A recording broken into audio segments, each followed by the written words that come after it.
নিজেদের লজ্জা লাগে বলতে আমরা সেনাবাহিনীর সদস্য ছিলাম। এখন এক পক্ষ আছে এদেরকে আবার রক্ষা করার জন্য উঠে পড়ে লাগছে।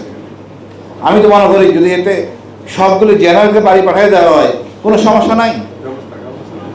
71 সালে আমরা অল্প কিছু সার্ভিসের 15-16 বছরের চাকরি করা অফিসাররা দেশটাকে গঠন করতে পারছে, এবং তা আবার বৈরী পরিবেশে রক্ষী বাহিনীর সাথে কাউন্টার করে।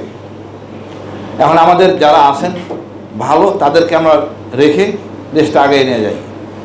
এই আওয়ামী চেতনা নিয়ে আমরা আগাতে পারবো না। আমাদের শত্রু ভারত, তার আগে আওয়ামী লীগ, যেটা আমাদের ব্যারিস্টার ফুয়াদ ভাই বলছেন।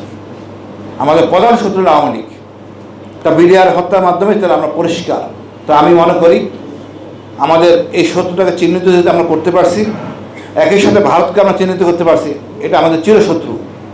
এটা যদি ধারণ করতে পারি, এটাই আমাদের সামনে এগিয়ে যাওয়ার জন্য যথেষ্ট।